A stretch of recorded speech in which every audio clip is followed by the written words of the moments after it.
de ce cycle de conférences qui est animé par Trait d'Union et les insoumis de la 10e circonscription des Français de l'étranger et puis les autres acteurs de la NUPES sur notre circonscription.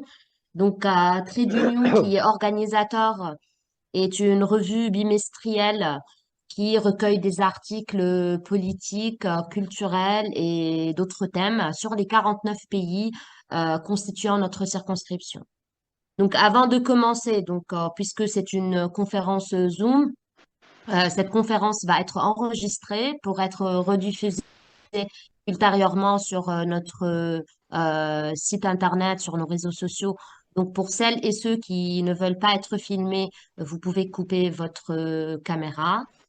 Encore une chose, veuillez bien vérifier tout au long de la conf que vos micros sont coupés.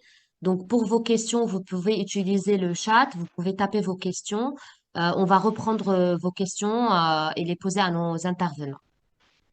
Le but de ce cycle de conférences qu'on anime, c'est vraiment d'exposer, de débattre autour des alternatives, des mouvements citoyens qui ont eu lieu sur des pays de notre circonscription, allant du Moyen-Orient jusqu'en Afrique. On a appelé ce cycle de conférences les dynamiques et leçons des révoltes populaires et citoyennes. Et on va commencer par la série, avec une conférence sur la révolution orpheline, un échiquier à plusieurs joueurs. Donc, je vais juste présenter, je vais commencer par me présenter peut-être. Je suis Chantal Moussa, la co-référente de la France Insoumise sur la 10e circonscription des Français de l'étranger et j'ai été candidate aux législatives. Je vais présenter les intervenants par ordre de prise de parole. Amin Azam qui va commencer par prendre la parole, qui est militant de la France Insoumise sur la 10e circonscription. Il est également maître de conférences en psychologie sociale. Il a publié de nombreux articles scientifiques sur les thématiques de l'identité et de l'appartenance, des relations intergroupes, sur le sectarisme et sur l'intégration sociale et interculturelle.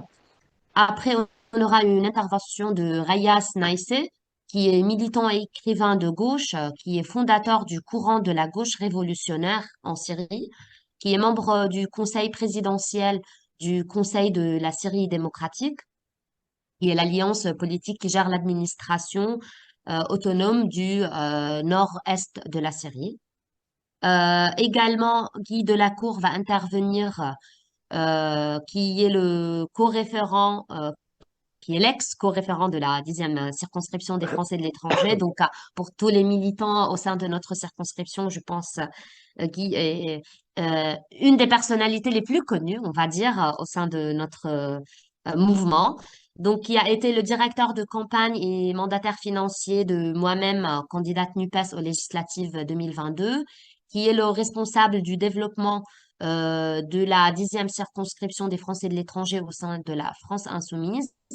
Également le directeur de publication de Trait d'Union, la revue bimestrielle qui organise ce cycle de conférences. Également le co-secrétaire du comité PGFE et organisateur aussi de ce cycle de conf et qui va ultérieurement organiser une conférence sur le Rojava qui va exposer. Il va exposer un petit peu les actions qu'on essaye de mener sur notre circonscription, les actions de solidarité qu'on va essayer de mener et qui va peut-être un petit peu aussi exposer ou bien introduire les conférences qui seront à venir. Je vais laisser la parole à notre premier intervenant, Azam Amin. Merci d'être là et je te donne la parole. Merci Chantal. Si vous me donnez aussi les mains pour essayer de... je ne sais pas si ça marche. Oui, ça marche, c'est bien. Bon, merci à toutes, à tous. Merci à tous les camarades. Merci à toi Chantal. Merci Guy, à tous ceux qui nous ont aidés pour organiser ce cycle de conférences. Merci à ceux qui sont présents avec nous aujourd'hui et bonjour à tout le monde et bonjour à ceux qui vont écouter cette conférence car elle va être enregistrée et diffusée et rediffusée sur Internet. J'aime pas le mot conférence, en fait, ça va être un débat, une petite présentation et un débat. Avant de commencer et avant de parler de la série, permettez-moi de saluer les manifestantes, les jeunes et les femmes iraniennes qui se manifestent héroïquement, courageusement depuis 2 mois et demi, qui essayent de combattre un régime connu pour leur liberté et leur choix libre, hein, leur démocratie. Leur combat, bien évidemment, est la nôtre, qu'on soit en France, en Iran, en Syrie, partout dans le monde. Je salue ces femmes iraniennes courageuses. Pour parler de la Syrie, Rias et moi, notre camarade Rias, on était d'accord pour choisir un titre, Syrie, la révolution orpheline. Car nous avons, comme tous les opposants syriens, hein, nous avons l'impression ou des sentiments d'être délaissés. Délaissés par tout le monde. Délaissés face à un régime sanguinaire qui nous a massacrés et délaissés face à des groupes islamistes aussi sanguinaires que le régime. Et quand les États régionaux ou occidentaux se mêlent, ce n'est que pour régler leurs comptes. Pour ça, on a accepté la proposition de Chantal de rajouter un sous-titre en disant que c'est un échiquier à plusieurs joueurs. Et c'est vraiment, ils sont en train de jouer avec le destin des Syriens. Et la Syrie, la révolution orpheline, est un titre aussi dans le livre de Ziad Majed. Dans ce livre remarquable, explique Ziad les raisons profondes de soulèvement et de la révolution syrienne. Je ne vais pas trop tarder en parlant de ces raisons. Je pense que c'est clair pour tout le monde. Je ne vais pas chercher à légitimer la révolution syrienne, surtout pour ceux et celles qui voient ce régime tyrannique comme progressiste, anti-impérialiste et laïque. Pour moi, toute révolution populaire est légitime. Il suffit de à légitimer la révolution syrienne, surtout pour ceux et celles qui voient ce régime tyrannique comme progressiste, anti-impérialiste et laïque. Pour moi, toute révolution populaire est légitime. Il suffit de savoir qu'en Syrie, il y a un régime totalitaire et que le pouvoir s'est transmis du père au fils pour comprendre la colère des Syriens. Tout à l'heure, je vais parler vite fait de la différence entre un régime totalitaire et un régime dictatorial. Pour commencer, en fait, moi, je vais faire le tour de la question syrienne. Je vais contextualiser. Je vais introduire cette question et après, introduire, ça prend un petit peu de temps, mais je vais laisser la parole après à mon camarade et notre ami Reyes pour approfondir certains points. Mais pour contextualiser, on va parler d'abord de contexte géographique, de contexte ethnique et confessionnel. Géographiquement, vous le savez bien, en Syrie, c'est un pays nordais où, sur les frontières au nord, il y a la Turquie, 920 kilomètres de frontières. C'est long, c'est beaucoup. Ces frontières jouent et ont joué déjà et vont jouer un rôle déterminant dans l'avenir de la Syrie. Comme vous voyez, à l'ouest, il y a la Méditerranée, au sud, il y a la Jordanie, la Palestine et le Liban. À l'ouest, il y a l'Irak. Ça, c'est géographiquement, donc la Syrie, c'est un pays avec un vaste plateau calcaire et traversé au nord-est par l'Euphrate. D'une manière générale, il y avait J'ai dit il y avait 23 millions Syriens. J'utilisais le verbe avait à l'imparfait parce qu'actuellement, je pense qu'il y a 16 ou 15 millions.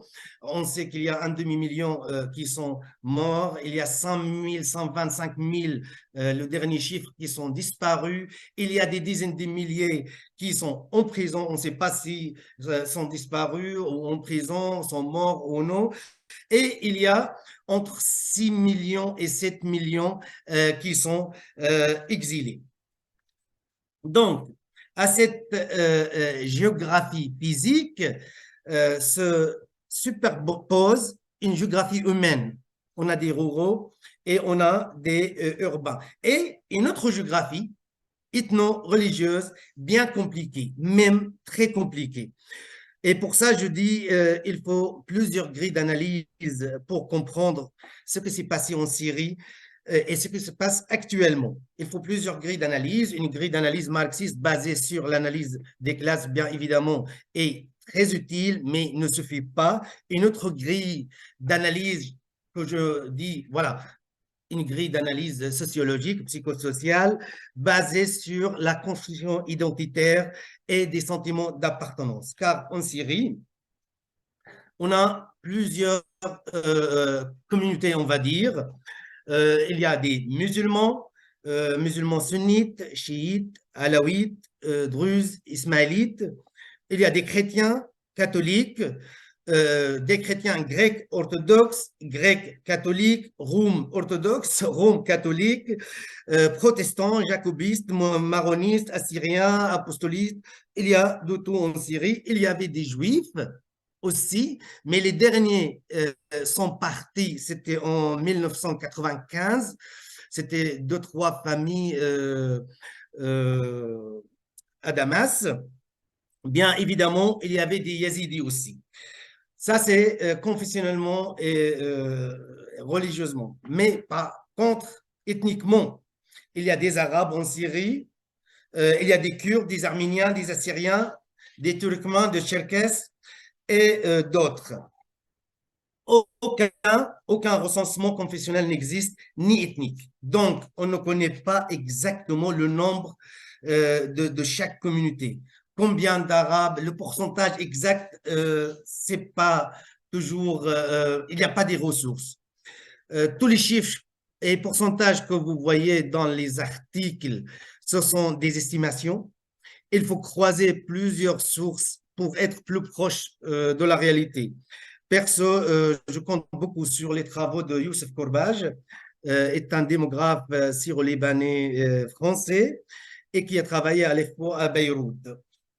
Donc, voilà, d'après plusieurs sources, 70% des Syriens sont des Arabes sunnites. Après, il y a les Alaouites, il y a les Kurdes, on va dire presque entre 8% et 10%. Bon, les chiffres ne sont pas très exacts, hein. Il faut prendre ces chiffres avec prudence. Par exemple, si on parle de plus grande quantité de Syriens ethniquement différents. Il y a presque 2,5 millions de Kurdes en Syrie, 2,5 millions, 3 millions. Ils sont principalement presque 1,5 million au nord de la Syrie. Il y a à Afrin, là, et après il y a à Kobani, et à Al-Kamishli et à Al-Hasaka. Et il y a presque 600 et 800 000 qui sont à Alep et à Damas, en bas. Il est très important de remarquer que, regardez, les Kurdes sont divisés en trois enclaves. Donc, et entre ces enclaves, il y a une autre communauté qui vit, donc sont mélangés avec les Arabes. Et c'est très important. Très important. Pour moi, toute séparation géographique entre Arabes et Kurdes est impossible. Est impossible grâce, je ne vais pas dire à cause, grâce à que les Kurdes sont dispersés en Syrie. Il n'y a pas une région exacte où tous les Kurdes existent dans cette région.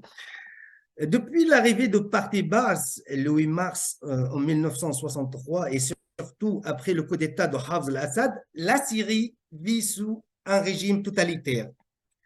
J'ai dit précisément totalitaire et pas seulement dictatorial. Il y a une différence si on suit la logique de certains grands sociologues comme Raymond Aron, même si on n'est pas très d'accord, hier on a parlé de lui avec une amie Elisabeth, on n'est pas d'accord avec lui politiquement, mais Raymond Aron, ça reste un grand sociologue qui a parlé dans un livre qui s'intitule Démocratie et totalitarisme. Et aussi, on a Hannah Arendt qui a travaillé et a fait un travail remarquable sur les origines du totalitarisme.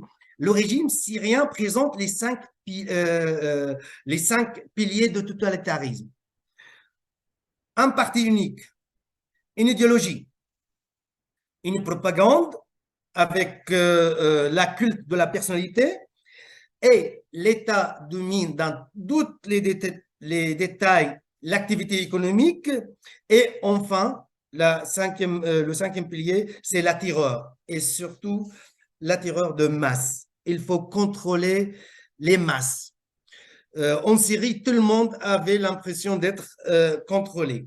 Et justement, le mot totalitarisme, selon Arendt, exprime l'idée que le despotisme et la dictature n'exercent pas seulement dans la sphère publique, mais dans toutes les sphères, y compris les sphères privées et intimes.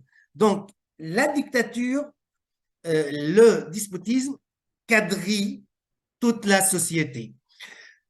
Donc, parti unique, pensée unique, une couleur unique, structure unique, tout est en uniforme. C'est ça la réalité en Syrie.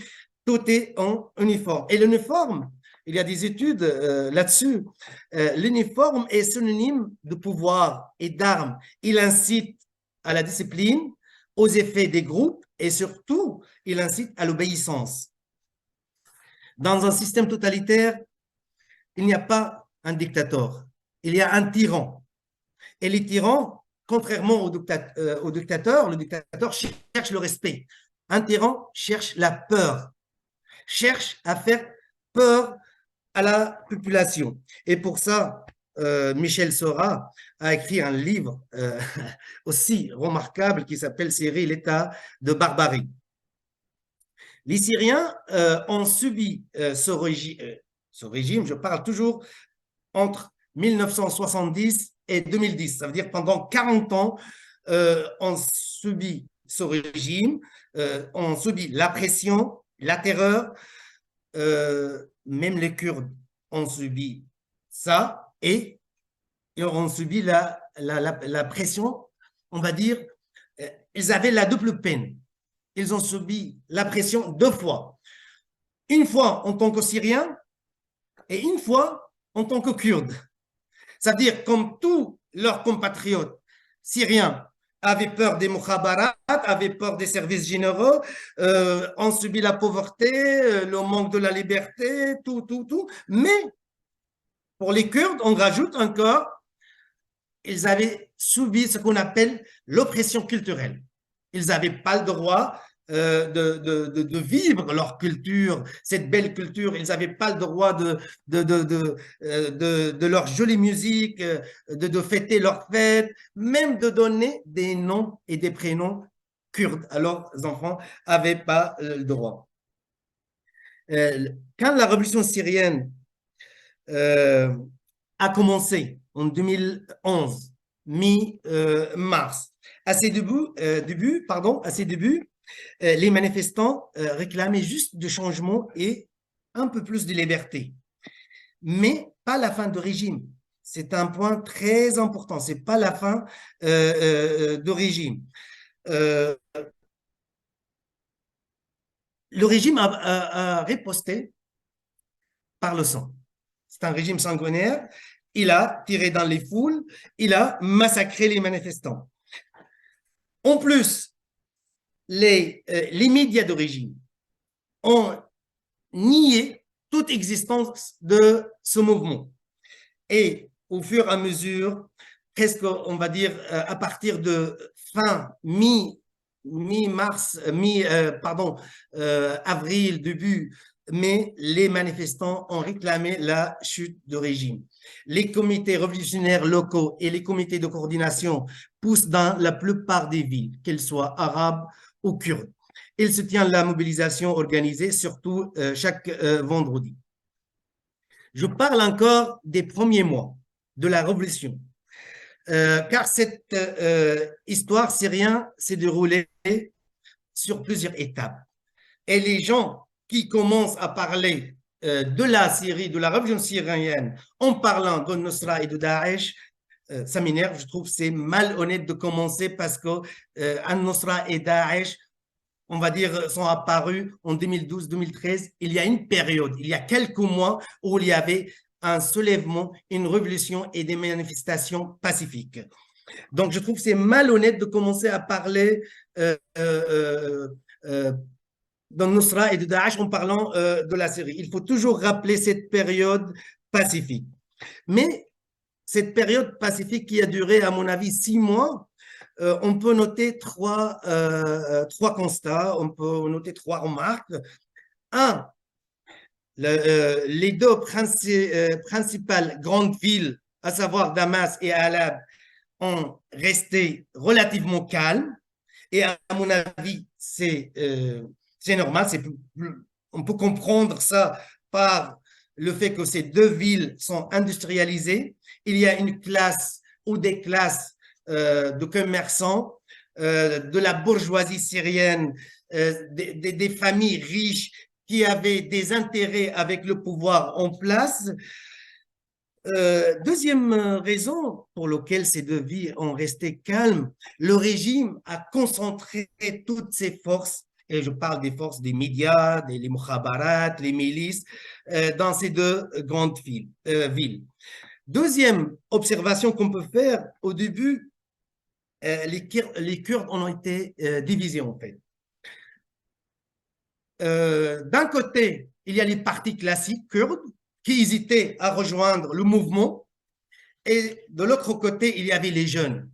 Et les jeunes n'ont pas hésité, étaient tout de suite dans les rues. Et il y avait des comités locaux dans toutes les villes kurdes, des comités de coordination tansiriat gérés par ces jeunes. Et au début, le régime Assad, Bachar al-Assad, a décidé le 7 avril de naturaliser des dizaines de milliers de Kurdes qui ont été sans papier. En fait, ils voulaient acheter la silence et le calme des Kurdes, mais pour les jeunes, pour les comités locaux, c'était trop tard. Vous êtes là depuis 40 ans, vous n'avez rien fait. En fait, c'était la période la plus belle dans cette histoire. Pour moi, les 5-6 premiers mois. Il y avait un discours d'unité nationale, il y avait un discours et des slogans qui réclament un état de droit démocratique, la citoyenneté au détriment des appartenances religieuses ou ethniques. En fait, il y a ce qu'on appelle une situation révolutionnaire. C'est Léon Trotsky qui a parlé de ça, une situation révolutionnaire ou le moment révolutionnaire, un État affaibli et une partie de la population et une majorité de la population syrienne qui prenaient en main leur destin. Elles veulent décider leur destin. Imaginez, le vendredi 15 juillet 2011, il y avait environ 500 manifestations en Syrie. Il y avait entre 3,5 millions et 4 millions de Syriens dans la rue. C'est énorme. C'est énorme à l'échelle syrienne. Ça veut dire, si on va comparer à l'échelle française, c'est 15 millions de Français. C'est 15 millions de Français.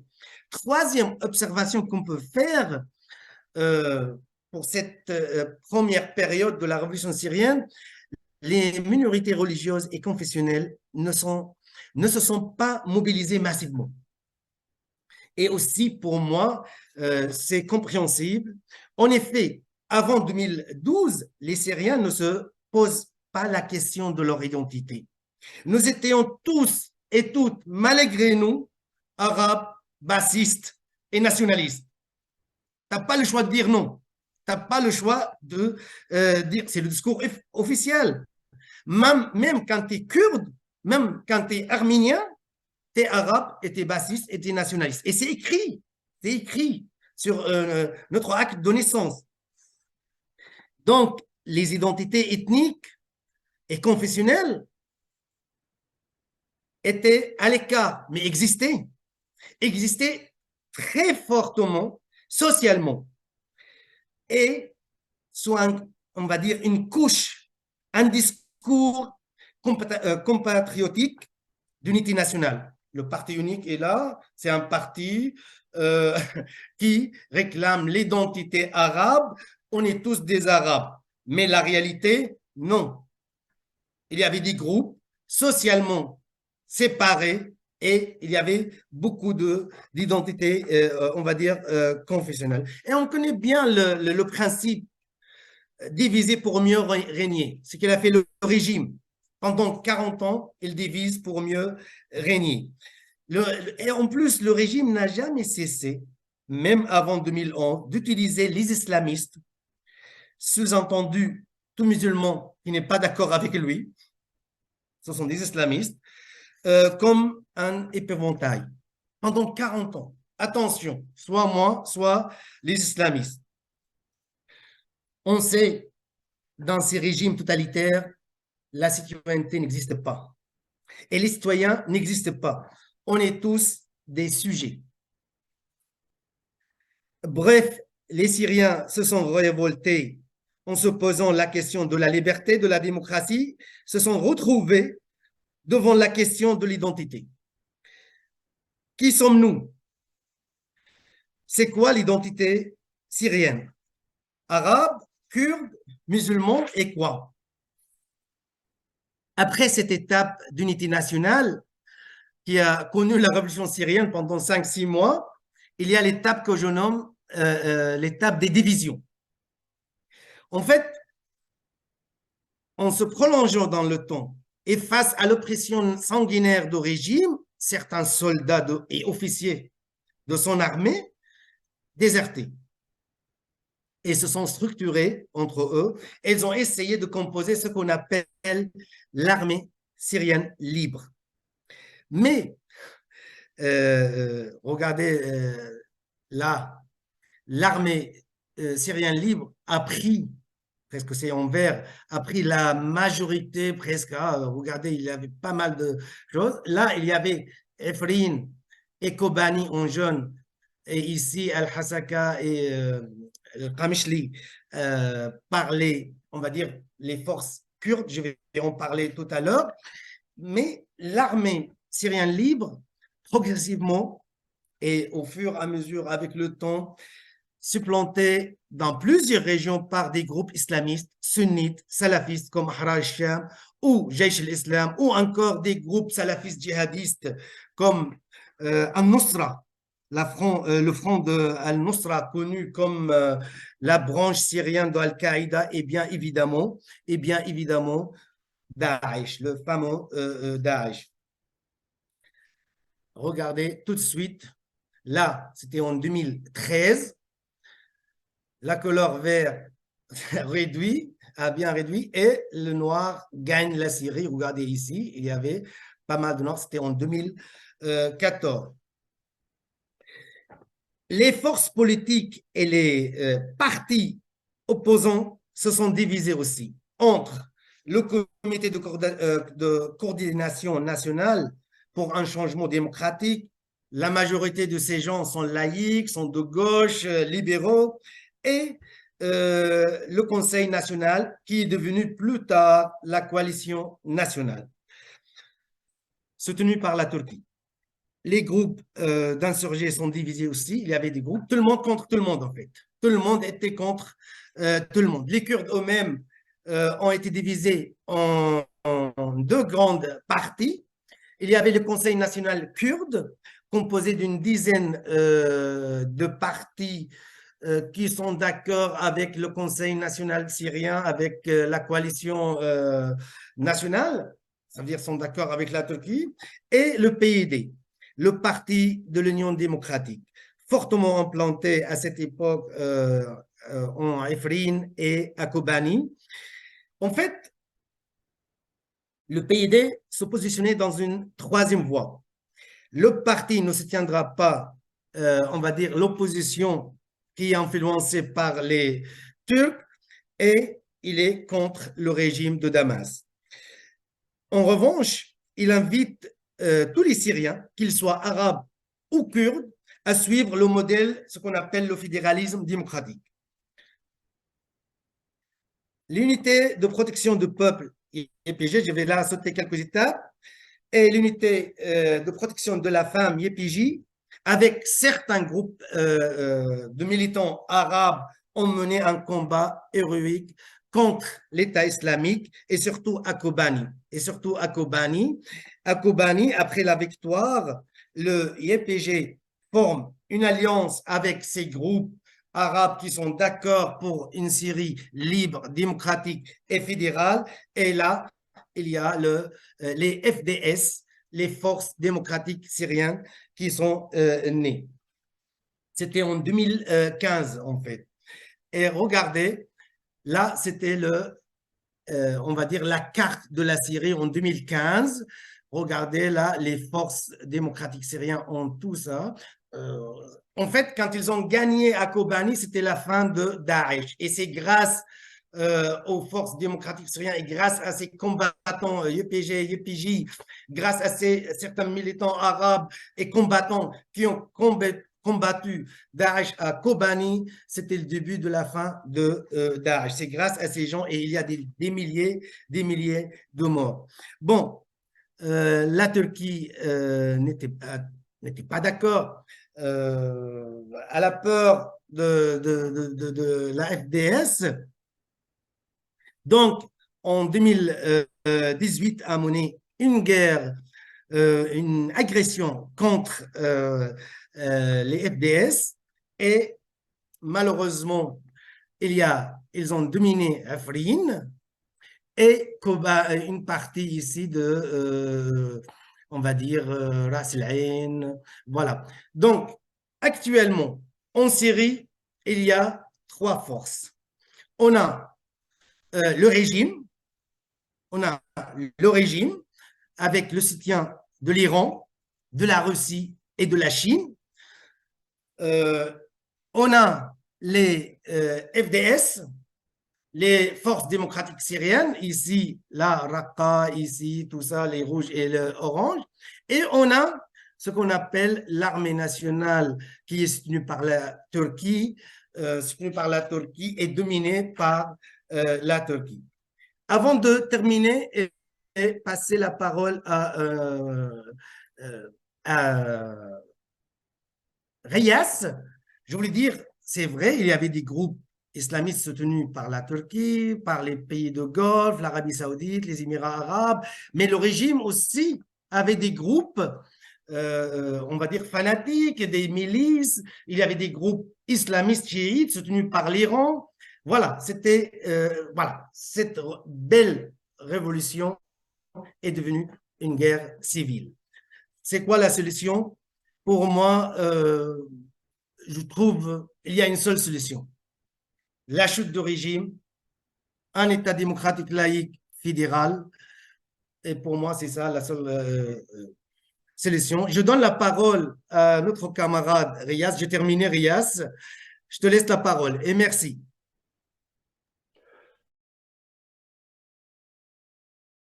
Merci beaucoup à toi. Tu as facilité beaucoup la tâche sur mes dos, mes épaules. Et merci aux camarades qui m'ont donné cette occasion d'expliquer un peu, au moins présenter mon point de vue, qui est certainement pas objectif, vous le comprenez bien. Ça veut dire que je prends position contre la dictature, le régime dictatorial depuis des décennies. Et bien sûr, je suis contre toute intervention impérialiste dans mon pays, toute occupation. Et j'appelle à la liberté de mon peuple et aussi à l'installation d'un régime démocratique qui assure une justice sociale. Si vous le permettez, en dehors de votre programme, il y a un des camarades de là-bas, du nord-est de la Syrie, un dirigeant, qui est présent dans le groupe, ici avec nous sur Zoom. Je souhaite, si Azam accepte, que je lui donne quelques mots quand même. Ça donne une chaleur et une vraie vie de sujet que nous abordons aujourd'hui. Ensuite, je peux continuer. مساء الخير للجميع. مساء الخير. يعني جهود اللي رجبة جانب مع لنا رفاق مناظرين كمان بمناطق أخرى من العالم ما تاركيننا لوحدنا. هاد في البداية أحب أشكركم، وفعلا نحن عم نشتغل على مشروع ديمقراطي بيكون هذا المشروع بيدخل بكل بيخدم كل الديمقراطيين في العالم. بعض النقاط الأساسية اللي بحب أركز عليها، يعني عدة نقاط، يعني ما بحب لي أخذ من وقتكم كمان. أولا نحن بشمال شرق سوريا وخاصة المقاومة اللي تمت ضد داعش يعني في كوباني، هي فتحت الآفاق أمام الديمقراطيين في العالم، وخلقنا أرضية لأممية جديدة، يعني انترناسيوناليزم، نيو انترناسيوناليزم. لذلك شفنا أنه كل الديمقراطيين في العالم اجوا شاركوا هالمعارك ضد الإرهاب، توحدت قضايانا يعني. وهذا خافت الدول خاصة القوى الإقليمية والأنظمة السلطوية، خافوا من هذا التوجه الجديد، التوحد الديمقراطيين من جديد عم بتصير في شمال شرق سوريا. لذلك رسموا كثير من الخطط مشان يفشلوا هذا المشروع. تركيا بشكل خاص يعني شافت انه هذا المشروع راح يشكل خطر، لذلك المشاريع اللي حاولت عن طريق الدواعش انه يطبقوها بالمنطقه ما استطاعوا، تدخلوا مباشره، والان عم بيهددوا المنطقه مشان تشكيل حزام راديكالي من التيارات السلفيه الراديكاليه الارهابيه لتشكيل خطر مو بس على شمال شرق سوريا وسوريا، على جميع الامن الديمقراطي في العالم.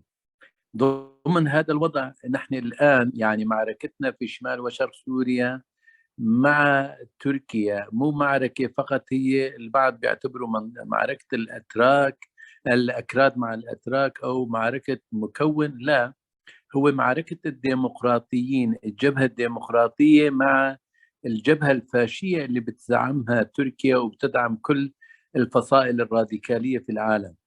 نحن نتمنى انه النظر الى شمال وشرق سوريا هو كموقع لكل الديمقراطيين الموجودين. نحن ما بنعتبر شمال شرق سوريا هو مكان للمكونات الموجوده في سوريا، مكانكم كلياتكم، لانه تحرير هالمناطق صار بجهودكم بدعمكم.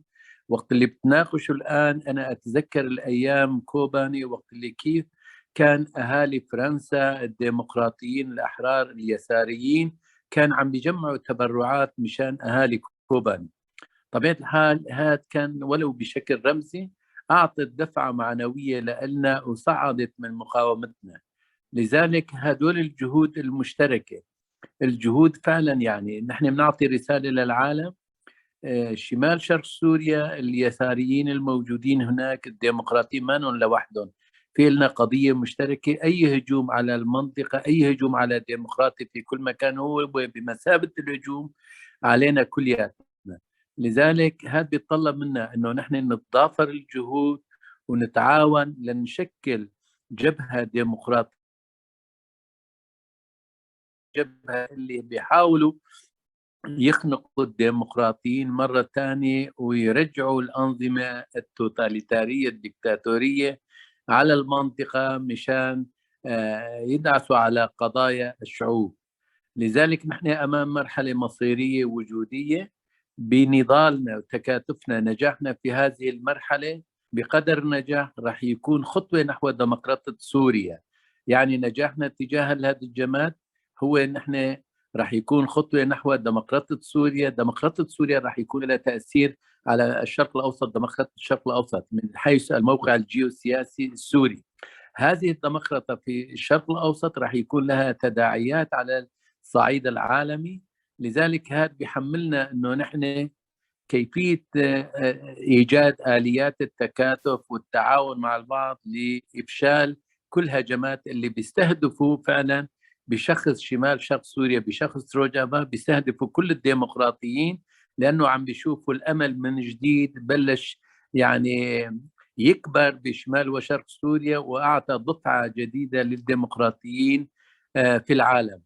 أعتقد نضالاتكم هناك، نقاشاتكم نحن هون في شمال شرق سوريا وفي سوريا بيحملنا مسؤوليات أخلاقية قبل ما تكون مسؤوليات سياسية. كون إذا شفنا الناس الديمقراطيين واليساريين بالعالم عم بيدعمونا، هذا بيحملنا لنطور ونصعد نضالاتنا بشكل أكبر. وأنا على ثقة كاملة بأنه هدول النضالات اللي نحن نتعاون بجميع المواقف مع البعض، نظهر نعطي رسالة لكل الديكتاتوريات، لكل الفاشيين، انه نحن قضيتنا هي قضيه واحده، قضيه الديمقراطيه. سواء اذا تم استهداف اليساريين او الديمقراطيين في سوريا، هو نفس الاستهداف لليساريين في فرنسا او في كل العالم. جانب اخر اللي احب اركز عليه، تركيا تحاول من خلال هذه الهجمات تفسح، تعطي نفس جديد لداعش من اجل تحريك داعش، وداعش يحاول الاستفادة من كل هالتهديدات وهالمخاطر اللي عم بيعملوا على تغيير ديموغرافي بالمنطقة. لذلك نحن كل واحد بمواقعنا لازم نقوم بواجباتنا ومسؤولياتنا مشان ردع كل هذه. ومرة أخرى أشكركم جميع الشكر، أعطيتونا الفرصة هون من شمال شرق سوريا ومن الرقة كانت عاصمة داعش، الآن صارت عاصمة الديمقراطية، عاصمة الأحرار. شكرا لكم، أتمنى لجميع نشاطاتكم جهودكم النجاح والتوفيق، وإن شاء الله نكون يد بيد لنجاح الديمقراطية مو بس بسوريا، بالمنطقة وفي العالم. شكرا. Merci beaucoup. Donc, j'insistais qu'il y a un camarade de là-bas qui soit présent pour qu'il donne un peu chair à ce débat d'aujourd'hui aussi, que c'est quelque chose de vivant, qu'on ne parle pas d'une manière intellectuelle séparée de la réalité. On parle d'un combat réel où il y a du sang, des larmes, des douleurs, des souffrances et d'aspirations de tout un peuple dans une région où pourquoi on assiste à éclaircir la situation là-bas qui semble complexe et compliquée. Et d'ailleurs, toute situation de révolution, de changement radical, de lutte radicale est toujours complexe et compliquée. Bien sûr aussi, en plus, là, on parle dans un moment où l'armée turque continue sa guerre. Ça veut dire il n'y a pas d'invasion terrestre pour l'instant. Il a déjà fait 3 invasions terrestres et occupations des territoires syriens en 2016, 2018, 2019, etc. Et là, il y a une guerre depuis un mois. Certes, les conditions ne sont pas réunies pour que l'armée turque envahisse d'une manière occuper encore plus de territoire, mais la menace est toujours là, mais le bombardement n'a pas cessé tous les jours. Il a détruit, cette armée turque, quand même l'infrastructure de toute une région qui fait vivre 4,5 millions de Syriens, c'est-à-dire au nord-est de la Syrie, les hôpitaux, les écoles, les stations d'électricité, les raffineries de pétrole, etc. Et ça ressemble un peu à la guerre, un peu même à une échelle un peu plus large, parce qu'il faut comparer les 2 pays à ce qui s'est passé en Ukraine. Donc c'est très important de parler. Alors comment, je ne vais pas revenir sur tous les détails, mais je pense aujourd'hui, il faut comprendre hier dans quelle situation la révolution syrienne a eu lieu, qu'est-ce que ça a donné, on en est aujourd'hui rapidement. Et ensuite, quelle tâche, quel devoir nous incombe, nous, les démocrates, les militants de gauche, de sensibilité humaniste même. Je ne reviens pas sur ce qu'il a dit Azam. Oui, c'est un régime dictatorial. Pendant le règne de 30 ans du père du dictateur aujourd'hui, ça veut dire le père le dictateur Hafez al-Assad, qui a pris le pouvoir en 1970 par un coup d'État. Un coup d'État contre l'aile gauche du parti Baas. Donc, il y a eu à cette époque beaucoup de nationalisation des industries, de systèmes bancaires, du commerce extérieur, etc. et une réforme agraire qui était relativement radicale. Ensuite, Hafez al-Assad, qu'est-ce qu'il a su faire pendant 30 ans? C'est le suivant, en résumé, je ne vais pas rentrer dans le détail parce que Azam l'a déjà dit. D'abord, il a compris qu'un pays qui est connu pour des coups d'État quasiment tous les ans, voire 2 coups d'État ou tentatives de coups d'État tous les ans, il fallait mettre la main sur l'armée, ce qu'il a déjà fait. Il a créé 15 services de renseignement de sécurité. 2, il a transformé tout ce qui existait comme association, syndicat indépendant en quelque chose qui est lié organiquement dans le régime. Ça veut dire qu'il est absorbé par le régime. Les dernières victimes de cette mainmise sur toute activité associative ou syndicale indépendante étaient en 1974 et ensuite en 80. 1974, il a mis la main sur l'Union des syndicats, l'Union générale des travailleurs syriens, qui était quand même un syndicat actif dans les années 40, 50, 60, il était actif. Il a mis la main sous le faux slogan qu'il faut passer du syndicalisme soi-disant économique au syndicalisme politique. Et comme ça, la bureaucratie de ce syndicat, elle est devenue partie prenante de la direction du parti de base. Il a créé une constitution à sa mesure où il a tous les pouvoirs et le culte de la personnalité. Et en 80, il a achevé les dernières associations indépendantes qui est les avocats, les médecins et voilà, les ingénieurs. Et là, c'était fini. Alors, deuxième chose, il a instauré, ce dictateur, pendant 30 ans, un contrat social non écrit, mais imposé par la violence. C'est le suivant pour le résumer. Ça veut dire qu'il a fourni à la population un minimum de services. Ça veut dire que vous avez le pain qui n'est pas cher, vous pouvez aller dans un hôpital public, bien que c'est médiocre le traitement que vous recevez, mais il y en a. Il y a l'éducation qui est quasiment gratuite, etc. Donc, un minimum, vous vivez avec un minimum de moyens, mais vous ne mourrez pas de faim. Mais en même temps, en échange, voilà, pas d'opposition. La politique, vous n'arrivez, vous ne touchez pas, voilà, elle est interdite d'être opposée au régime. Toute velléité d'indépendance ou de position était réprimée d'une manière le plus violente possible. Alors imaginez, juste pour vous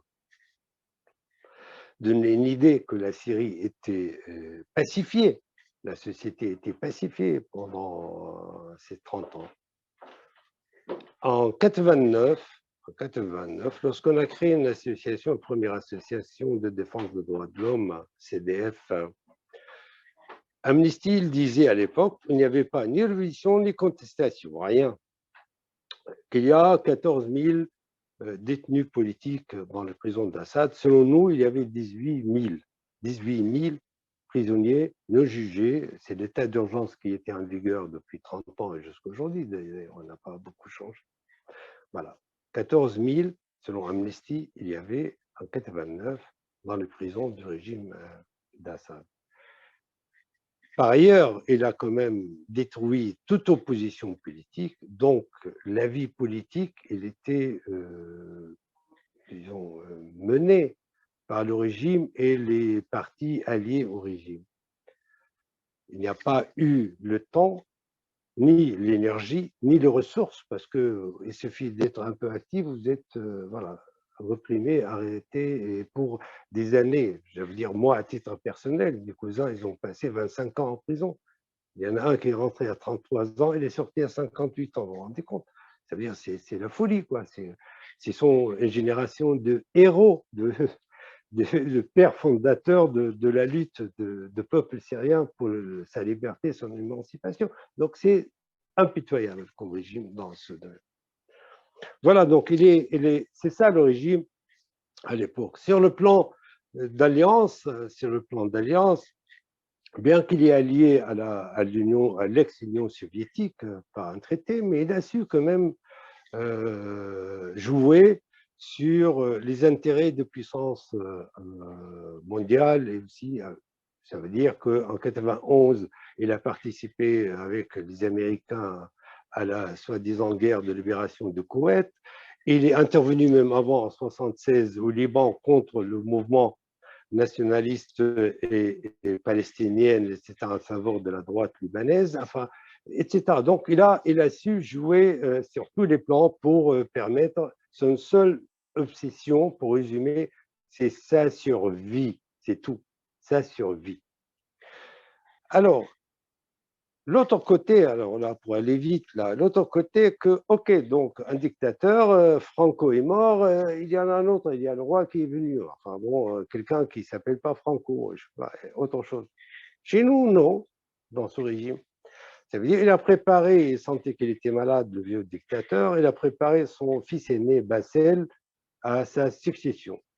Malheureusement pour lui, son fils a eu un accident de voiture à l'époque où toutes les voitures en série datent de 30, 40 ans avant ou 50 ans d'âge. La voiture qu'il avait, c'était Lamborghini, je ne sais pas, la dernière modèle. Donc, il allait vite, il a eu un accident en allant à l'aéroport, il est mort. Donc, il a amené son deuxième fils. En fait, on parle de République, d'un discours de phraséologie socialisant, un régime pour justifier un peu sa mainmise, sa domination sur la société. Et finalement, on est plus proche d'un régime de royauté, quoi. C'est pas une république ce que nous vivons. Donc, il a amené son fils Bachar, qui était à Londres, pour le succéder, le préparer. En 20 minutes, la constitution a été changée, hein, parce que Bachar avait 30 ans et la constitution que son père a fait il y a 20 ans ou 30 ans avant disait que l'âge de président doit être 40 ans. Donc, il l'a changé. En 20 minutes, ils l'ont changé. Et aussi, en 20 minutes, il était colonel, soi-disant colonel dans l'armée. Il est devenu maréchal, field, je ne sais pas quoi, hein, enfin, les dernières, disons, hiérarchies militaires. Voilà. Ça, c'est la prise en main ou la succession de le roi est mort, vive le roi. Ça s'est passé ainsi.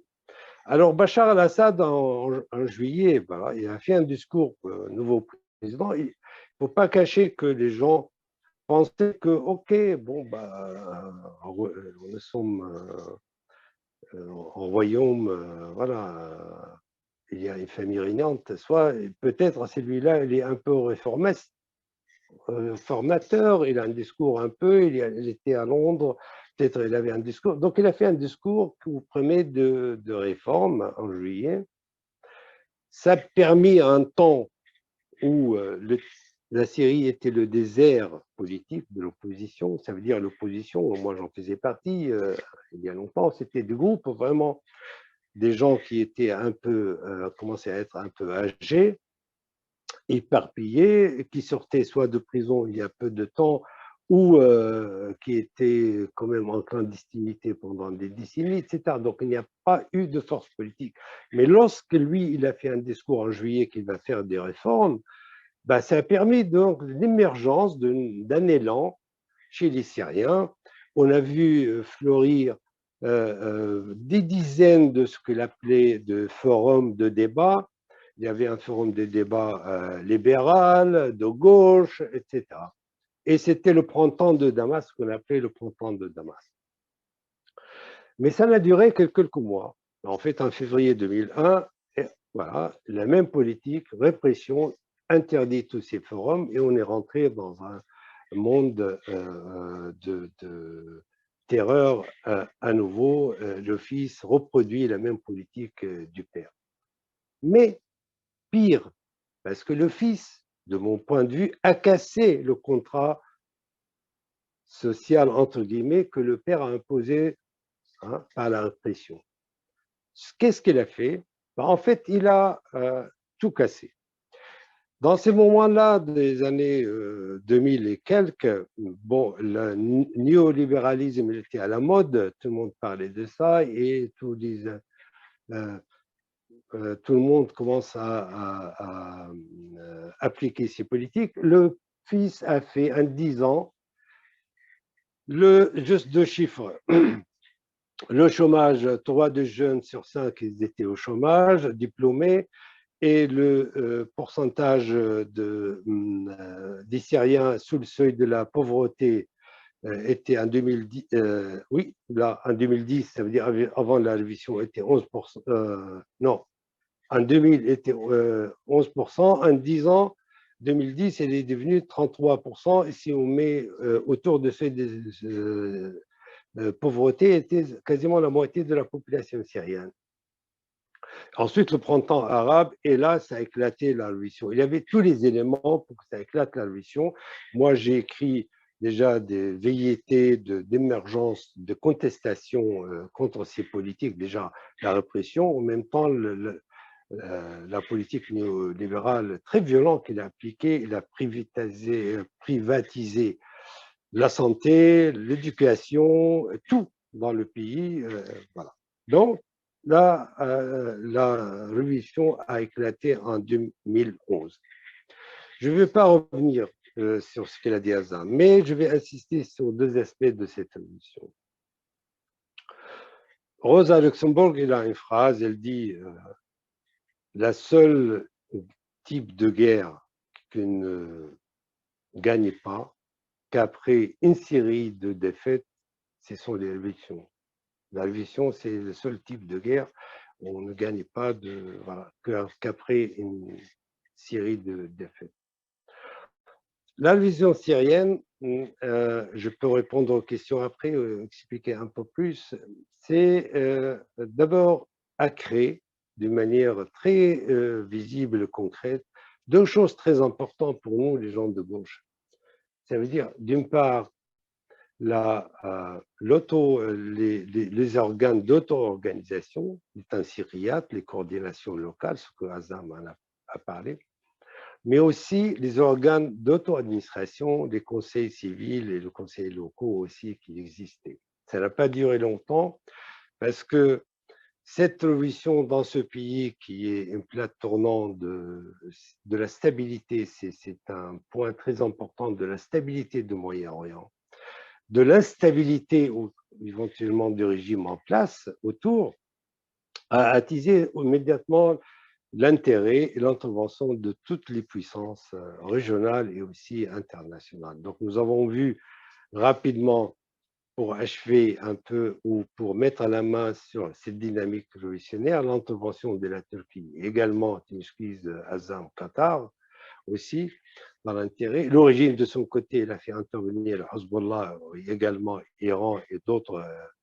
mobilisations des Afghans, etc., en sa faveur. Et la Turquie, il a laissé la porte ouverte à tous les djihadistes du monde pour entrer en Syrie en disant qu'il pourra les contrôler après. Voilà. Et la contre-révolution, qui a plusieurs têtes, a vaincu, mais dans un bain de sang, cette révolution qui était formidable, qui était authentique et populaire, qui était la révolution syrienne. Cette mort, plus ou moins annoncée finalement, on peut le dire, parce qu'il manquait aussi pour cette révolution, on n'a pas eu le temps de créer une direction politique réellement solide, quoi, qui a aussi une influence de masse. Il n'y a pas eu le temps. Je vous donne juste un exemple. Déjà, les partis politiques, ils étaient en ruine dans cette période, hein, à cause de la répression, mais aussi trois des meilleures générations de jeunes qui étaient à la tête de ces comités de coordination, qui organisaient ces luttes, étaient assassinés par le régime. Ils étaient ciblés, assassinés par le régime.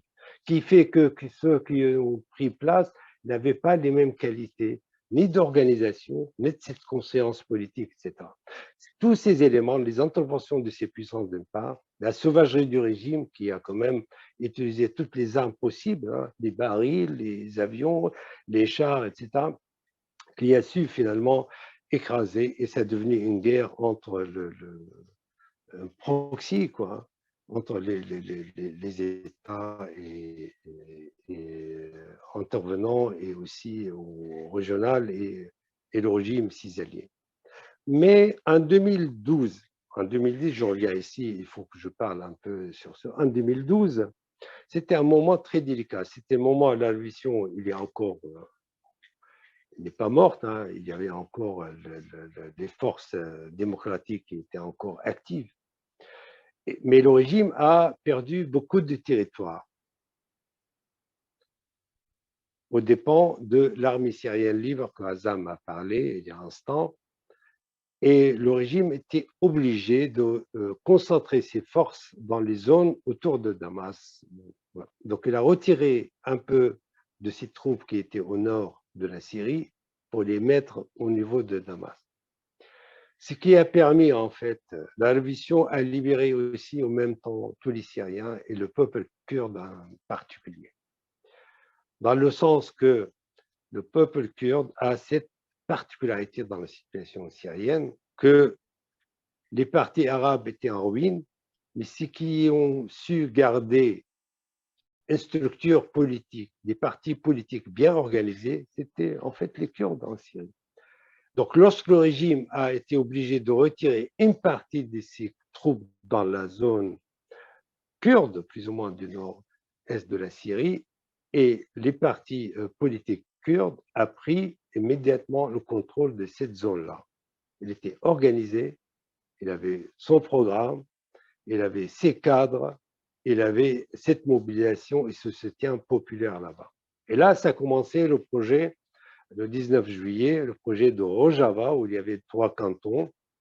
Et ensuite, après 2014, lorsque les militants de EPJ ont confronté à Kobani, qui était cette bataille magnifique contre le fascisme religieuse, ils ont vaincu Kobani, ils ont vaincu Daesh à Kobani, et ça a permis ensuite, dans cette guerre contre Daesh, de libérer de plus en plus de zones, et nous nous trouvons aujourd'hui avec cette zone-là, c'est quasiment le tiers de la surface de la Syrie qui est sous contrôle n'est plus le Rojava, mais l'auto-administration du nord-est de la Syrie. Voilà, la situation, elle est telle, mais depuis 2016, 2014 déjà, les Américains sont intervenus en Syrie d'une manière un peu moindre coût, quoi, quelques centaines de militaires et des avions, etc., quelques bases, soi-disant sous prétexte d'attaquer, enfin, d'affronter Daesh. 2015, c'est les Russes qui sont intervenus en Syrie officiellement et d'une manière très violente aussi pour défendre le régime. Et les 3 opérations que tu as déjà parlé à Zam il y a un instant, ça veut dire la Turquie a occupé des territoires 2016, 2018, 2019. Aujourd'hui, donc la Turquie continue d'aller essayer d'attaquer et d'occuper de plus de territoires syriens. On en est aujourd'hui, pour résumer, parce que je vois Azam me fait signe d'accélérer la cadence, hein. Je vais essayer de le faire. Je répondrai aux questions. Aujourd'hui, on en est aujourd'hui. Voilà, moi, en tant que militant syrien, on en est, et je suis investi dans la vie politique comme Azam. C'est quoi la situation aujourd'hui chez nous? C'est le suivant. Moi, en tant que militant syrien, j'analyse. Il y a des puissances qui s'affrontent sur le territoire de mon pays. Aussi, au même temps, il organise cet affrontement. Ça veut dire qu'il y a la conférence d'Astana qui organise un peu les intérêts de 3 pays, la Russie, l'Iran et la Turquie. Voilà, ils font de l'union, etc. Ensuite, les Américains et les Russes essaient de ne pas s'affronter sur le sol syrien. OK. Donc, il y a ces puissances d'occupation, d'intervention, pour moi, impérialistes, quoi que l'on soit la raison qu'ils le donnent. Mais on peut aussi, quelquefois, profiter de cette divergence de puissance impérialiste et régionale. Mais en tant que facteur syrien, je veux dire, en tant que Syrien, qu'est-ce qu'on a comme élément dans ce rapport de force? Nous avons le suivant. La Syrie aujourd'hui s'est divisée en 3 parties. Un nord-ouest, c'est la Turquie plus Al-Qaïda, et ses mercenaires, et la Turquie et ses mercenaires plus Al-Qaïda. La zone sous contrôle du régime, dictatoriale où le mécontentement il est en train de monter et il y a eu des contestations ces derniers jours à Ceuta, au sud de la Syrie, et ça risque d'exploser aussi. Il y a le nord-est de la Syrie, l'auto-administration, qui est un projet, il y a un multipartisme, la femme a sa place, il y a un projet sociétal également, et la peine de mort, elle est abolie, etc., etc. On peut en parler. C'est quoi? Nous appelons au suivant, nous pensons qu'il faut lier les forces démocratiques de gauche dans ces trois secteurs. Dans les trois secteurs, ça veut dire qu'il y en a des militants de gauche, des démocrates dans la zone où il est occupé par les Turcs, il y en a aussi dans la zone du régime, il y en a l'expérience qui est sur les terrains, qui est l'auto-administration au nord-est de la Syrie. Nous pensons c'est un point d'ancrage pour nous, cette expérience, ce projet au nord-est de la Syrie. Ça veut dire que c'est le seul élément sur lequel nous posons en tant que Syriens dans cette lutte pour notre droit d'avoir le droit à l'autodétermination. Nous, Syriens, de déterminer ce que nous voulons comme régime politique et quel type de régime politique, et pas les puissances qui sont en jeu en Syrie qui vont décider par le comité des négociations qui est créé en 2015, etc., ou qui fait rien, que les États régionaux et internationaux ont construit, ou le comité soi-disant constitutionnel qui fait rien, c'est juste il est là comme chambre d'enregistrement, ce que les États concernés vont dicter, etc. Donc pour nous, c'est ça l'enjeu. Qu'est-ce que la réalité en Syrie nous impose à nous en tant que militants? C'est le suivant, je crois, après cette description rapide. D'abord, la paix. Il faut vraiment qu'il n'y ait plus de guerre dans ce pays. C'est un peuple martyrisé. C'est un pays tout entier martyrisé. Deux, oui, il faut quand même, ça veut dire la paix et des questions humanistes. Azam, il a parlé de 10 millions c'est la moitié du peuple syrien qui est réfugié ou déplacé. Donc, les questions de réfugiés et déplacés, des détenus, disparus, toutes ces questions, il faudrait qu'on leur donne un sens aussi, qu'on les défend. Ça, c'est une des tâches que nous incombe sur nous, qu'on soit démocrate ou de gauche. Deux, c'est la transition démocratique. Et il est hors des questions qu'on accepte, après tout ce sacrifice, que le régime se reproduit à nouveau, ou que ces États-là qui jouent sur notre territoire nous fait reproduire le même type de régime ou un régime qui ressemble un peu à l'Irak, ça veut dire de partage, de partition confessionnelle, etc., qui est un projet de guerre civile sans fin et permanent. Donc, la transition démocratique. Trois, il faudrait donc réunifier le pays. Là, on peut en parler. Tu as parlé de fédéralisme, etc., mais on peut en parler. Et finalement, au 4, donc, je peux parler de le retrait de toutes les forces d'occupation, quoi qu'en soit dans notre pays, et finalement, la justice sociale. On ne peut pas, aujourd'hui, les Syriens, 95% des Syriens, ils sont dans une pauvreté extrême. Il n'est pas possible que ça soit de gauche, que je sois de gauche ou pas, d'envisager ou de penser qu'on peut construire un régime démocratique néolibéral. Ce n'est pas possible. Il faut qu'il y ait une politique de justice sociale. Dans ces tâches que nous explosent ou nous exposent la réalité, là, il y en a plusieurs. L'auto-administration du nord-est de la Syrie, son existence même, même s'il y a des défauts, mais simplement son existence empêche de reproduire le régime tel qu'il était avant. Deux, nous permet de continuer le combat pour ce que je viens de dire, les 5 points que je viens de citer. Et trois, ni la question de réunification du pays, ni la question de la démocratie ne peut pas se faire sans l'auto-administration et sans régler définitivement la question nationale de peuple kurde. Voilà, je vous remercie.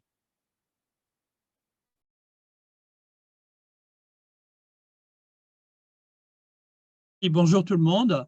Je remercie les intervenants d'avoir pu développer une telle pédagogie pour qu'on comprenne bien l'intrication et les complexités de la situation de la Syrie. Et j'espère que des questions pourront leur permettre de développer et d'expliquer davantage. Les questions doivent être envoyées par messagerie uniquement aux hôtes de la conférence, c'est-à-dire à Chantal et moi. De mon côté, je voulais simplement développer rapidement pour que le temps d'1 h 30 de conférence, qui est le temps formaté, ne soit pas trop dépassé. Les 3 objectifs du cycle de conférences qu'on ouvre aujourd'hui. Le premier objectif, c'est que les Français d'étrangers et binationaux, puisque c'est organisé par Trait d'Union et la France Insoumise Français de l'étranger, apprennent et découvrent davantage les révolutions citoyennes qui se passent dans les pays et qui sont celles des peuples qui nous hébergent, parmi lesquels on vit, qui nous accueillent. Donc ça, c'est le premier objectif, vraiment que les Français de l'étranger et binationaux apprennent, découvrent aussi ce qui se passe réellement avec des invitations des véritables personnes compétentes sur les sujets des révolutions citoyennes, voire des acteurs comme aujourd'hui. Le deuxième objectif qui est très important, c'est qu'on soit solidaire de ces résistances, qu'on soit solidaire en organisant à notre échelle, à l'échelle de la circonscription 10, qui comprend les 49 pays, dont la Syrie d'ailleurs, organiser des actions de solidarité. Pour ce qui est de cette conférence, nous proposons la mise en place d'une sorte de cagnotte pour financer la reconstruction d'une école que l'armée turque a détruite le 22 novembre. Je vais partager l'image de cette école qui s'appelle Coran, je ne sais pas comment on dit, et qui en kurde veut dire changement. C'est symbolique d'ailleurs qu'une telle école avec un tel nom ait été bombardée par l'armée turque qui ne peut tolérer ce qui est en train de se faire dans cette région dans des conditions très difficiles. Donc je vais faire le partage juste une seconde pour qu'on la voit. Donc l'objectif financier de la solidarité est de récolter aux alentours de 10 000 €. C'est très loin d'être évident. Et ensuite, il faut nous laisser en quelques jours pour mettre au point une organisation où cet argent puisse être, une fois récolté, transmis aux bonnes personnes dans des formes légales, inattaquables, et qu'on arrive à réussir cette action de solidarité. Reconstruire une école détruite, c'est vraiment quelque chose qui peut être soutenu massivement par les Français de l'étranger et binationaux d'un circo, voire d'autres circonscriptions. C'est aussi le refus d'une oppression. C'est être vraiment solidaire. Le troisième objectif de ce cycle de conférences, c'est d'apprendre, parce que nous avons nous-mêmes une révolution citoyenne à faire en France pour que, enfin je ne vais pas développer pourquoi, je pense que tout le monde ici est au courant, et il est clair que toutes les expériences formidables et la grande richesse d'expériences politiques de révolution citoyenne dans une circonscription peut nous apprendre à nous, Français d'étrangers, comment faire dans notre pays qui est la France, avancer davantage dans la réussite de la révolution citoyenne, c'est-à-dire pacifique. Rayat a beaucoup insisté sur la nécessité de la paix. Les révolutions citoyennes ont besoin de paix pour se développer et nous avons besoin d'apprendre. Les autres, donc nous allons faire tout un premier cycle autour des révolutions arabes, des gauches arabes, de la Syrie, des Kurdes notamment, de plusieurs pays. Ensuite, nous ferons un deuxième cycle sur les révolutions citoyennes en Afrique, par exemple celles aussi qu'il faut défendre, qui se passent au Soudan, ou d'autres plus anciennes qui ne sont pas immédiatement dans notre circo, mais très proches, comme la révolution citoyenne de Sankara au Burkina Faso, Donc, il y a véritablement un objectif de sensibilisation des Français de l'étranger binationaux et de développement d'actions de solidarité précises. Donc, c'est très important que vous me donniez tous, pour ceux qui n'ont pas encore fait, dans la messagerie en individuel, en message individuel, vos coordonnées de mail et de téléphone pour la messagerie Telegram ou autre, de façon à ce que vous puissiez vous intégrer dans la cagnotte pour reconstruire cette école. J'ai juste besoin du mail, de votre nom, de votre prénom et du numéro de téléphone sur lequel je peux avoir les messageries pour communiquer avec vous et pour qu'on puisse réussir la récolte de 10 000 euros. Voilà. Donc, enfin, je terminerai qu'il est clair que nous, militants de la France insoumise, qui organisons avec Trait d'Union cette conférence et ce cycle de conférences, cherchons à ce que les leaders de la France insoumise, qui font déjà des actions de solidarité, notamment en lien avec la fondation Daniel Mitterrand, soient encore plus sensibles et fassent davantage de choses pour soutenir les révolutions citoyennes des pays de la 10e circo des Français d'étrangers. Voilà, j'en ai fini. J'ai vraiment besoin des coordonnées des participants, le mail et le téléphone sur lequel il y a des messageries. La prochaine conférence sera une sorte d'effet de loupe sur la fédération démocratique dite de Rojava, mais même si, bon, de faire un effet de loupe pour voir quelle est l'originalité de cette construction sociale et politique qu'on appelle Rojava, même s'il faut intégrer tout cela à l'intrication complexe des gauches syriennes et kurdes. Voilà, je vous remercie. Pensez bien à m'envoyer les messages maintenant. Chantal, est-ce que tu as reçu des questions de ton côté? Non, pas encore. Donc là, on peut vous laisser un petit peu de temps pour écrire à Guy donc vos coordonnées et puis poser vos questions. Donc je vais profiter pour remercier Azam et Rayas pour cet exposé qui est très très clair et très riche. Et c'est comme Guy vient de dire et comme je l'avais introduit, donc ce qui est important, c'est qu'on se pose les bonnes questions, qu'on essaye de tirer des leçons de ces mouvements, de ces révolutions qui se passent dans les pays là où on réside, dans notre circonscription, qui est une circonscription vraiment très riche. Je Donc vais la la lire. première question, à part les tentatives de la Turquie à réanimer Daesh, dont les interlocuteurs ont parlé, donc pour tenter vraiment une expansion dans le nord, est-ce qu'il y a des zones où il y a des combats, ou plutôt des militaires qui sont actifs actuellement? Si oui, pourrait-il les indiquer sur la carte avec la division tripartite actuelle de la Syrie? Des militaires turcs, je veux dire. Oui.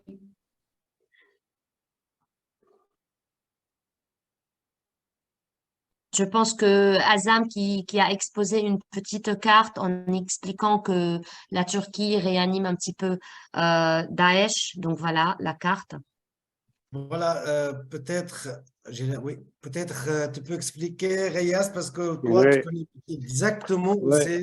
ouais. Bah, bon, tu vois là, là, non, à droite, le vert à droite, là, à droite, Oui. voilà. Cette zone-là, c'est la zone occupée par l'armée turque et ses mercenaires en 2019 dans l'opération qu'ils ont appelée d'une manière cyniquement la source, hein, salam, la Le source de la Bassi, paix. la source de la paix. Voilà, voilà. Cette zone-là à gauche, là, revient le vert, là, à gauche, là, là, voilà. Cette zone-là, non, on ne va pas loin. Cette zone-là, d'accord, avec Efrin, qui est à gauche encore plus, a été occupée, comme vous le savez, voilà, en 2018, par l'armée turque et ses mercenaires. Il y avait trois opérations. Une un peu ici à droite, voilà, encore à droite. Non, non, on revient à gauche. Sur le vert ici, il y avait Jarablus, le Bab, etc. Ça a été pris en 2016. Ensuite, il a occupé toutes les autres zones. Par contre, va à gauche, s'il te plaît, Azam. Va à gauche, à gauche, à gauche. Vers Afrin, va vers Afrin. Afrin, ok. Voilà, Afrin, et descend en bas vers Idlib. Descend. Cette zone-là, c'est une cohabitation entre Al-Qaïda et les Turcs, l'armée turque. C'est pour ça, donc, toutes ces zones-là, c'est une zone de cohabitation entre ces groupes de mercenaires, plus Al-Qaïda, plus l'armée turque. Et par ailleurs, ce que vous voyez, tout ce qui est vert là-haut, etc., qui sont occupés par les Turcs, ce n'est pas une simple occupation, parce qu'ils ont leurs mercenaires des Syriens, hein, d'anciens djihadistes ou autres, qui l'ont appelé l'armée nationale syrienne, mais en fait, ils sont que des mercenaires. La plupart sont djihadistes. Non, toutes ces zones-là, ils sont gérés comme ça. C'est la lire turque qui est la monnaie d'échange. C'est l'économie turque, c'est la poste turque, c'est les hôpitaux turcs, c'est la langue turque. Le drapeau turc. Le drapeau turc. Pas seulement ça, les officiers qui gèrent ces mercenaires, ils sont turcs. Pire, non pas pire, enfin, la cerise sur le gâteau, que administrativement, ils sont gérés par le gouverneur turc en face. Là. Voilà. Razi Antab, il gère celui-là, et l'autre, il gère celui-là. Hatay, il gère celui-là à gauche, etc. Ça veut dire que ce sont les gouverneurs turcs qui gèrent immédiatement, ce sont les chefs des lieux de ces zones d'occupation turques. Ce qui souhaite aujourd'hui la Turquie, si on veut expliquer aux camarades, aux amis, c'est de prendre ces bandes qui séparent ces zones vertes jusque-là, bien, et tu continues vers le nord de l'Irak. Voilà. Là, et tu continues vers là-bas. En effet, voilà, ça devient un coup dur, si c'est le cas, pour nous, le peuple syrien, pour un coup dur pour l'auto-administration autonome. Et là, il y a un enjeu, quoi. Il y a deux jeux ça veut dire le régime, il n'est pas contre, mais ça ne l'arrange pas dans les médias. Le russe, regardez un peu cette hypocrisie là aujourd'hui. Les Russes et les Américains n'ont pas donné de feu vert pour une invasion terrestre. C'était pressenti, c'était visible, ils l'ont déclaré. Mais ça fait un mois, les avions turcs survolent la zone où il y a l'armée américaine, où il y a l'armée russe et l'armée du régime d'Assad. Voilà. Continuer à bombarder notre peuple, l'infrastructure au nord-est de la Syrie, les combattants aussi dans cette zone. Et voilà. Donc, ils permettent, en fait, ils sont d'accord avec la Turquie parce que la Turquie fait un jeu dans cette compétition, dans cette crise du système mondial, la guerre de l'Ukraine.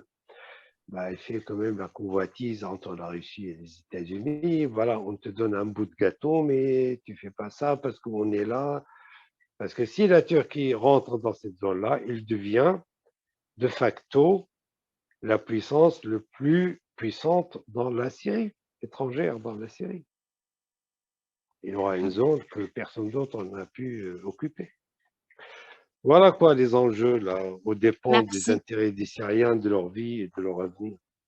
Merci pour cette réponse. J'ai une autre question.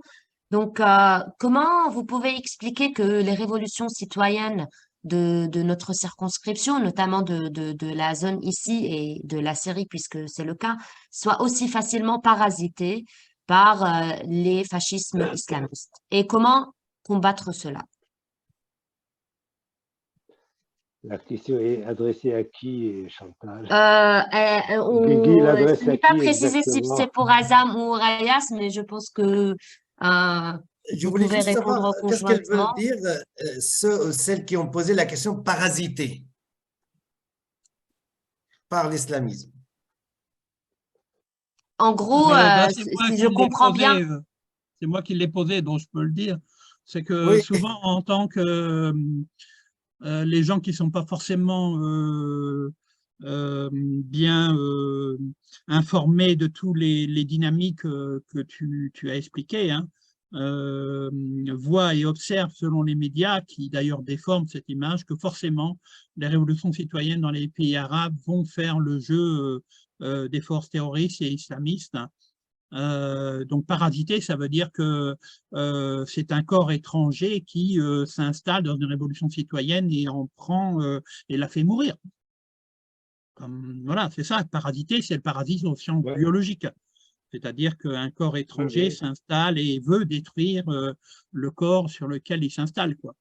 Alors, comment tu expliques cette emprise quand même qui est particulière à cette zone des mouvements fascistes, islamistes au sens de Daesh, et qu'est-ce qu'on peut faire pour combattre cela? Tu réponds, je réponds. Je vais répondre moi aussi. Vas-y, Rias, et Ça m'intéresse. Bon, je te commente. oui. Donc, en fait, il y a plusieurs niveaux dans l'analyse de ce phénomène. Je vais commencer par un des niveaux. Moi, j'appelle pas tous ces mouvements-là, je colle pas l'étiquette fasciste sur tous ces mouvements-là. Il y a des mouvements fascistes, il y a ceux qui sont pas fascistes. J'ai fait une étude, j'ai publié il y a quelques années, 5-6 ans, où pour moi, Daesh, oui, c'est un mouvement qui a un caractère fasciste. Et je dis pourquoi, historiquement, en comparaison avec d'autres expériences. Sinon, c'est un peu terroriste, toutes les définitions qu'on peut mettre, c'est les autres. Mais fasciste, c'est un terme un peu particulier politiquement. Parce que Daesh a un projet, une mobilisation, il y avait une assise, quand même, des gens, hein, etc. Il voulait construire une société qu'il a essayé de faire, etc. Je ne veux pas rentrer dans ce débat, mais pour dire qu'il y a plusieurs niveaux d'analyse. Mais je reviens sur, d'abord, la Syrie en particulier. Hein. En 2003, le régime de Saddam Hussein est tombé par, vous savez, voilà, l'attaque, l'invasion américaine. Et il y avait un discours très violent, menaçant des Américains vis-à-vis du régime d'Assad. Ils ont envoyé Colin Powell à l'époque pour dicter les conditions américaines, tu dois faire ça, ça, ça, etc. Donc ça veut dire il a senti qu'il était menacé à ça. Une des choses, il a manœuvré, mais une des choses qu'il a fait, c'est le suivant. En fait, il a encouragé, il a joué le rôle de la Turquie qui fait dans la révolution syrienne. Il a encouragé tous les djihadistes du monde, hein, en Syrie et ailleurs, de venir pour aller combattre les mécréants américains qui sont en Irak. Et là, il y avait un mouvement, les frontières syro-irakiennes, elle était le passoire de tous les djihadistes qui voulaient aller. Ils ont embêté réellement les Américains, c'est pas de faux. Mais en se faisant aussi, les Américains commençaient à critiquer de plus que la Syrie, le régime d'Assad, doit contrôler mieux ses frontières. Vous avez oublié, mais il y a tellement d'événements. Donc, il a négocié, il a imposé aux Américains de ne pas le menacer de faire avec lui comme ils ont fait avec Saddam, c'est juste négocier avec lui qu'il ferme un peu le robinet des djihadistes vers leurs forces en Irak. Donc, il a négocié. Qu'est-ce qu'il a fait, Bachar al-Assad? Il a mis en prison, il a arrêté les djihadistes que lui encourageait il y a peu de temps après. Et les prisons syriennes, il était rempli de djihadistes que le régime a déjà encouragés. Lorsque la révolution syrienne est éclatée en 2011, c'était mars, en mai, en juin, des centaines de ces djihadistes, le régime a libéré tous les forces, tous les groupes djihadistes qu'on a entendu parler, qu'Azam a cité quelques noms, mais je peux en citer d'autres, le plus puissants, Ahrar al-Sham, Jaish al-Islam, etc., y compris Al-Qaïda, Nasra, Al-Jolani, qui est encore vivant, ils étaient tous dans la prison d'Assad, que lui a libéré. Donc, il faisait partie de tuer dans l'œuf la dynamique révolutionnaire qui existe. il n'a pas fait ça, il a fait encore autre chose. Il a fait, par exemple, quoi? Il a incité la haine confessionnelle. Au départ, c'est lui qui a fait ça. C'est pas les gens, c'est pas les manifestants ils disaient nous sommes sunnites, ils ont alawite. Non, c'est le régime qui l'a fait. Il a fait de films, il a diffusé des films sur YouTube en montrant comment ces soldats massacraient en tant que alawites les manifestants pour attiser vraiment une réaction confessionnelle. Non, c'est diabolique. Ces régimes, ils sont diaboliques. Donc, ici, ce n'est pas la même chose que là-bas. Alors, comment il a trouvé ces groupes djihadistes une place? Ce qu'il a fait, le régime, c'est le suivant. Autre chose dans sa stratégie, à mon avis, il était déjà préparé à ça avant. C'est il faut empêcher que la révolte soit dans les grandes villes, à tout prix. Il faut empêcher que ça arrive au centre des grandes villes. Il faut que ça soit dans le périphérie. Dans mes analyses, dans les premières années de la mission, je disais, et ça c'est vrai, et je n'ai pas le temps de développer tout ça, que si vous prenez la cartographie des révoltes et la cartographie des classes sociales, deux coïncident. Le plus révolutionnaire, plus radical, était dans les zones ouvrières et populaires, pauvres dans le pays.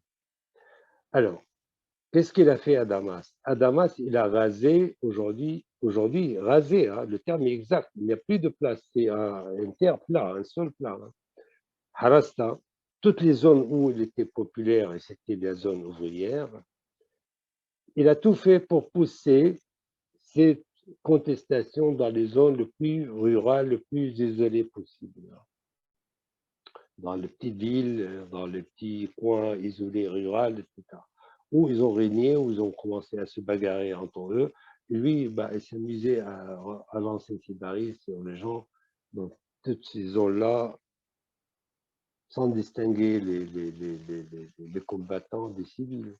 Non, en Syrie, c'est différent. En Égypte, c'est autre chose. Si je dois répondre à la question, j'ai une autre idée. En Syrie, c'était manipulé, c'était prêt. Merci, Riaz. Je voulais juste rajouter, tu as tout dit, hein? C'est un régime qui s'est bien joué, qui s'est bien joué avec plusieurs groupes. Ce qu'il a fait au Liban entre 75 et 90, en fait. Juste, je vais insister sur un point que tu as dit, Riaz.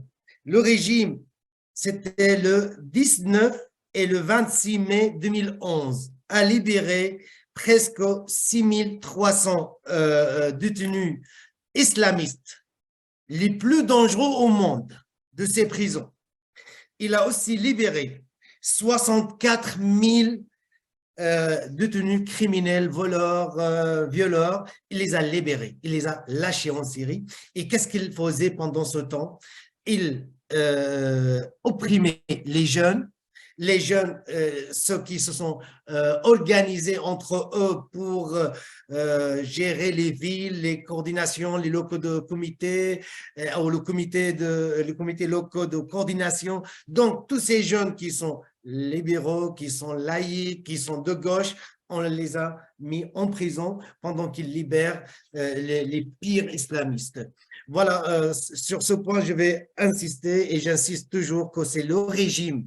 Dès le début, il sait que cette révolution ne doit pas continuer pacifiquement. Cette révolution doit être armée, confessionnalisée. Et ce qu'il a dit, Raya, c'est vrai. On a fabriqué des films, des soldats qui parlent avec un accent alawite, voilà, qui torturaient des gens, des manifestants de confession sunnite et qui insultaient l'islam. Donc voilà, il a fabriqué plusieurs on va dire, films. Ce régime est horrible. Les Syriens, voilà, étaient face à un régime. Pour ça, on a dit la révolution orpheline. En fait, ce régime utilise les les mitraillettes, bombarde les gens, utilise les avions, utilise les chars. Il a utilisé même les armes chimiques. Et qu'est-ce qu'elle a fait la communauté internationale? Qu'est-ce qu'ils ont fait les pays occidentaux? Ils n'ont rien fait à part menacer. Ça veut dire, c'était la parole. On menace, on menace, on menace, mais ils ne se sont jamais intervenus. Bon, on ne voulait pas cette intervention, mais ils n'ont jamais empêché le régime à utiliser ces armes. Et face à voilà, cette oppression sanguinaire, une partie des jeunes Syriens voilà, ont choisi voilà, ces groupes islamistes qui ont été fondés il y a longtemps, 2006, 2005, 2008, en prison chez Assad, et qui ont été soutenus par les États régionaux, malheureusement. Voilà ce que je peux dire. Je peux rajouter un petit truc, deux petites blagues dans ce domaine. En fait, orpheline dans le sens qu'il n'a pas eu une solidarité réelle des forces de gauche et des forces démocratiques. Il y a quelques positionnements à l'époque, hein, moi je me rappelle bien, c'était une bagarre terrible hein, pour convaincre. Ils voyaient par exemple que c'est un régime laïque, c'est un régime avec un discours socialisant un peu, anti-américanisme. Anti-impérialiste. Anti-impérialiste, donc voilà, les et autres. résistant face à Israël. Voilà. Et etc., etc. Donc il y avait ce discours-là et c'était vraiment très difficile. Et aussi un des arguments qui était donné que les manifestations sortaient des mosquées. À ce propos-là, le seul lieu où les gens peuvent se rencontrer en Syrie, hein, où il y a 15 services de renseignement, etc., les rues, les sous machin, c'était les mosquées.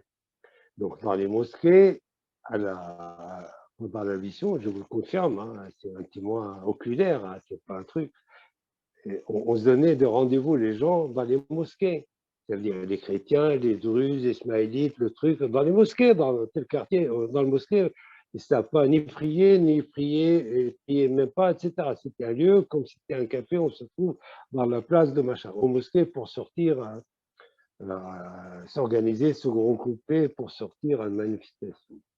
Donc voilà, allez les faire comprendre. La deuxième chose, c'est un ami, donc il sortait, il était dans la manifestation et en fait il est blessé. On a tiré sur les manifestants, il y a quelques morts et lui il était blessé, il est tombé par terre, etc. Donc il y en a un croyant, quoi. Ça veut dire, il voit quelqu'un, un collègue, pas un collègue, un de ses frères manifestants par terre, ben il lui dit tchahad, ça veut dire il pensait qu'il va mourir, c'est-à-dire pour qu'il meure en tant que lui, il est croyant. Dis la ilaha illallah, quoi, dis quelque chose, tu vas mourir. L'autre lui dit d'abord, je suis pas mort, et deux, je suis pas musulman, je m'appelle Georges là. Déjà, levez-moi et prenez-moi me faire soigner. Non, franchement, cette révolution a secoué la zone, enfin la Syrie, le pays, de fond en comble, d'une part. Le régime n'est plus comme avant, d'une part. Deux, il a secoué la région, tout entière. Il y a beaucoup d'expériences dans cette révolution qui sont très utiles et font partie de notre héritage. Ça veut dire, oui, ce combat, ça va être très dur. Oui, on a commis des erreurs, il ne faut pas le refaire la prochaine fois, etc. Mais dans tous les cas, ça valait la peine. Oui. C'était le rêve que je ne mourrais pas avant que j'assistais à la chute de ce dictateur sanguinaire. Et juste, peut-être en finir dans ce domaine sur quelque chose, c'est Rojava. Je souhaite dire qu'il y en a ceux qui séparent en fait cette dynamique révolutionnaire. J'ai l'impression quelquefois dans l'analyse que la révolution syrienne, c'est dans un monde à part et Rojava dans un monde autre. En fait, non. C'est la même dynamique. La révolution de Rojava est née et la fille est née légitime de la révolution populaire syrienne, la plus formidable qu'on a jamais assisté dans notre histoire. Merci pour vos réponses. Je pense qu'on va prendre une dernière question. Donc, comment nous pouvons faire pour sensibiliser les Syriens afin d'arrêter la guerre et éviter la destruction des prochains bâtiments et infrastructures restantes?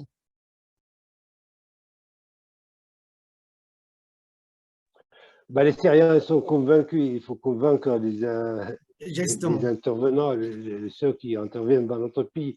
Et deux, il faut créer la plus grande campagne de solidarité avec le combat de ce peuple-là, que ce soit au Rojava, au Nord-Est ou en général les démocrates en Syrie. Lorsqu'on arrive à créer ça, oui, ces monstres-là, ces dinosaures, ces prédateurs qui sont sur le territoire de la Syrie, peuvent arrêter un peu à nous détruire ou détruire ce qui reste dans notre pays. Merci. Je pense qu'on peut s'arrêter là pour aujourd'hui. Donc, Azam, Reyas, je vous remercie encore une fois de prendre le temps de nous exposer clairement tout ce qui se passe en Syrie actuellement. Et puis pour tous les autres, je vous remercie d'être intéressés et d'avoir pris le temps de venir assister à cette conférence qui sera rediffusée. On annoncera plus tard les dates pour les autres séries de conférences. Donc, bien sûr, on va essayer de mener des actions de solidarité et on vous tiendra au courant. Donc, en espérant qu'on peut tirer les bonnes leçons de tout ce qui se passe autour de nous pour pouvoir avancer et voir que clairement la lutte ne se limite jamais aux frontières d'un seul pays, ni toute la circonscription. On a parmi nous des gens qui nous ont rejoints du Japon, du Brésil. Donc, la lutte en Syrie, la lutte dans la 10e circonscription et partout dans le monde, c'est toujours pour une cause commune, pour la démocratie, pour un bien vivre qui est légitime. Donc voilà, je vous souhaite Merci à une toi, bonne soirée et un Chantal. beau Merci à week-end. tous. Merci, allez, bon week-end. C'est la lutte de l'humanité contre la barbarie, hein, Merci partout. à tous. Allez, merci, à bientôt. Au revoir. À bientôt tous.